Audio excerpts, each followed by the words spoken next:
Bom dia, a gente está aqui numa outra aula de introdução à bioestatística e hoje a gente vai ver um pouquinho sobre distribuição normal. Então, o que a gente vai ver hoje? Bom, a gente vai ver o que é a distribuição normal, a gente vai ver as características dessa distribuição normal, o que é a distribuição normal reduzida e quais são os usos da distribuição normal. Vamos lá. Bom, primeiro vamos dar uma olhada nessa distribuição aqui de frequência para perímetro torácico de homens adultos, em polegadas. Então a gente tem aí a variável perímetro torácico, 33, 34, 35 e vai. A frequência desse perímetro torácico nessa amostra aí. Então 3, a 9, 81, 189 e a frequência relativa. E aí a gente tem um histograma que tem as classes, né, de perímetro torácico e a frequência relativa dessas classes. Então, histograma para distribuição de frequências do perímetro torácico de homens adultos em polegadas. Vocês podem ver que os valores, as classes mais centrais, os valores mais centrais de perímetro torácico são mais frequentes nessa amostra. E isso é uma característica da distribuição normal. E a gente espera que essas distribuições de frequência sigam essa característica da distribuição normal, porque na população essa variável ela provavelmente segue a distribuição normal. Muitas variáveis no meio natural, elas seguem a distribuição normal e por isso que os estatísticos gostam tanto de trabalhar com ela. Então, essa é uma característica da distribuição normal. Os valores centrais na distribuição de frequência, em distribuições de frequências, são mais prováveis de acontecerem, são mais frequentes. Então, a distribuição normal, vamos ver as características da distribuição normal. A distribuição normal ela fica definida quando são dados dois parâmetros, a média, que se representa pela letra grega mi, e o desvio padrão, que se representa pela letra grega sigma. Usando essa média e os valores de desvio padrão, a gente consegue formar uma distribuição normal. E aí, vamos ver essas características da distribuição normal. A média, a mediana e a moda, elas coincidem na distribuição normal e estão no centro da distribuição. O gráfico da distribuição normal tem aspecto típico, é uma curva em forma de sino, simétrica em torno da média. E como a curva é simétrica em torno da média, 50% dos valores são iguais ou maiores do que a média e 50% dos valores são iguais ou menores do que a média. Então isso é simples de entender aí por enquanto. Então, um teste de inteligência foi idealizado para o pressuposto que consciente de inteligência tem distribuição normal de média μ igual a 100 e desvio padrão sigma igual a 15. E note que, de acordo com esse teste, as pessoas têm em média QI igual a 100, porque a média é igual a 100, metade das pessoas tem QI igual ou maior do que 100 e metade tem QI igual ou menor do que 100. E pessoas com QI muito alto, na cauda direita da curva, são raras, e como também são raras pessoas com QI muito baixo, na cauda esquerda da curva. Então, isso a gente consegue saber só de ter visto isso da distribuição normal, essas características da distribuição normal. Então, prova-se, teoricamente, que se a variável tem distribuição normal, 34,13% da área sobre a curva estão entre a média e um ponto de abscissa, né, do eixo x, igual à média, mais um desvio padrão. Então, de 100 aqui até mais ou menos 115, aí no gráfico, tem 34,13% dos valores da distribuição. A curva é simétrica em torno da média. Segue-se daí que 34,13% da área sobre a curva está entre a média e um ponto da abscissa, no x, igual à média menos um desvio padrão. Então, o outro 34,13% está para a esquerda da distribuição. 34,13% dos valores estão entre a média e a média menos o desvio padrão. Se você somar as porcentagens, terá 68,26%. Então, entre μ e sigma, né, o desvio média e o menos o desvio padrão e média mais desvio padrão estão 68,26% da área da curva. Né? Então, tem 68,26% dos valores.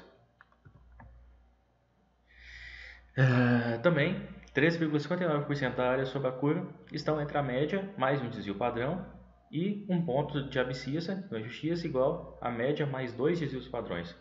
Vocês podem ver aí que está aqui mais ou menos 115 até 130 e poucos, tem 13,59, assim como no lado contrário. Então 13,59% dos valores estão em cada uma dessas regiões aí na curva, nessa curva normal.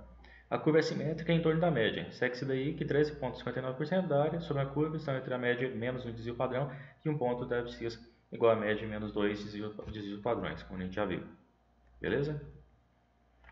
Então, o que a gente pode ver numa distribuição normal até agora? Que os valores centrais, eles são os mais prováveis de acontecerem, e aí a probabilidade de ocorrer um valor que é diferente da média, quanto mais distante da média, menos provável esse valor é de acontecer na distribuição normal.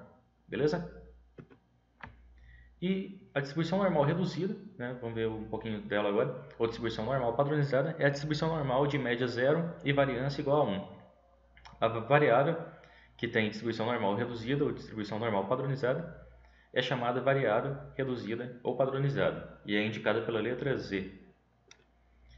Então, quando a gente tem uma variável x, por exemplo, e a gente quer transformar a distribuição normal dela em distribuição normal padronizada, o que a gente faz? A gente pega para cada valor de z novo que a gente quer pegar, a gente pega o valor de x correspondente, menos a média de x, divide pelo desvio padrão. E aí, fazendo esse cálculo para cada valor, a gente tem a distribuição normal padronizada dessa variável. Então, vamos ver umas características da distribuição normal reduzida. As probabilidades associadas à distribuição normal reduzida são dadas em tabelas, o que torna fácil saber as probabilidades associadas a essa distribuição. A gente vai ver isso agora. Então, basta procurar na tabela. Podemos transformar qualquer variável aleatória x com distribuição normal de média zero, de média e desvio padrão conhecidos numa distribuição normal reduzida. Beleza? Então, como a gente já viu nesse slide anterior, a gente pode transformar qualquer variável sabendo a média e desvio padrão dela, a gente transforma numa distribuição normal reduzida. Então, e dos itens 1 e 2, segue-se que qualquer probabilidade associada a x pode ser obtida transformando x em z. Né? Então, a gente pode usar depois a distribuição normal reduzida para ter uma ideia da probabilidade de cada valor de x, da frequência relativa de cada valor de x.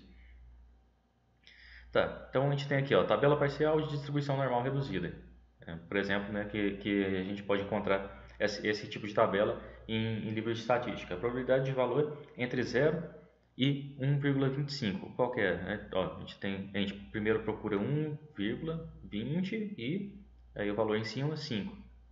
Qual que é a probabilidade de encontrar esse valor? É de 0,3944. E aí qual é a probabilidade de ocorrer um valor maior do que z igual a 1,25, né?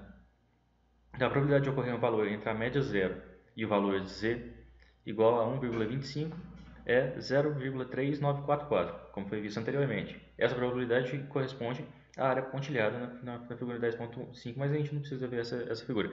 A probabilidade de ocorrer valor maior do que a média zero é 0,5. Então, a probabilidade pedida, que no caso a probabilidade de ocorrer um valor maior do que 1,25, é de 0,5 menos 0,3944. E aí dá de 0,1056 ou 10,56%. Beleza? Então assim a gente pode calcular valores de probabilidade para a distribuição normal reduzida. E aí vamos ver alguns usos da distribuição normal. Por exemplo, a gente tem aí a distribuição da entrega de pizza, de entrega de pizza em minutos. Então a gente tem os minutos e aí a frequência aí de entrega nesses minutos. Normalmente é em 30 minutos, quanto mais diferente desse valor em minutos, é menos provável de acontecer.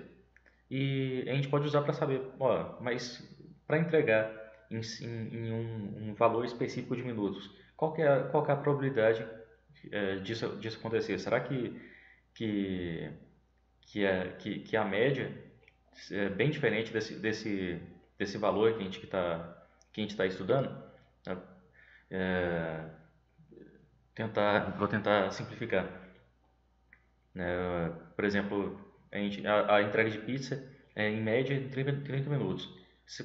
Será que é muito ou pouco provável da gente encontrar uma entrega entre 15 e 20 minutos? A gente tem como calcular sabendo qual que é a distribuição normal de entrega de pizza em minutos, beleza? E também a gente pode usar distribuições normais de dois conjuntos de dados quando a gente quer comparar dados. A gente pode querer ver se dois conjuntos de dados são diferentes entre si.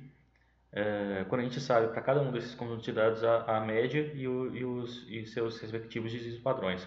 Então a gente pode ter a gente tem a distribuição normal de cada conjunto de dados e a gente consegue saber qual que é a diferença entre essas distribuições, se existe uma distribuição estatisticamente significante entre elas. E para isso a gente usa, por exemplo, um teste chamado teste T. A gente pode usar para saber isso. Beleza? Então esses são alguns usos da distribuição normal.